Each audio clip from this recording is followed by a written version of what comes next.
नमस्कार. पुन्हा एकदा तुमचं स्वागत आहे आजच्या व्हिडिओमध्ये. पहिल्यांदा तुम्हाला मी एवढे दिवस न व्हिडिओ टाकण्याचं कारण सांगणार आहे. कारण मी साऊथ ट्रिपला गेली होती. त्रिवेंद्रम, मदुराई, रामेश्वरम आणि बंगलोर. तर त्यामुळे मी खूप क्षमस्व आहे. चला आता आपण आपला क्लासिकलला सुरू करूया. तर मी मागच्या शेवटच्या व्हिडिओमध्ये सांगितलं होतं की आपण राग भूप याचा बडा ख्याल करणार होतो. तो आपण सुरू केला होता, फक्त त्याचा आपण आरोह अवरोह केलं होतं. तर आजच्या व्हिडिओमध्ये या रागाचं मी राग वर्गीकरण, राग वर्णन कसा करायचा त्याचे स्वरबद्ध करू. मग त्याच्या पुढच्या व्हिडिओमध्ये मी याच रागाची बंदिश सादर करेल हळूहळू. तर चला याचं राग वर्गीकरण सुरू करूया. सा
राग भूप याचं वर्गीकरण.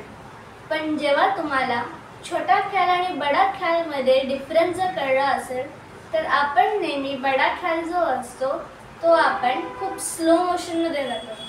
जसं आपण विलंबित ख्याल कसा गातो तसाच. म्हणून जेव्हाही तुम्ही बडा ख्याल किंवा छोटा ख्याल गाता, रजाखानी गत किंवा मोठा ख्याल, तेव्हा तुम्ही थोडं डिफरन्स गॅप आणि गाताना ठेवा.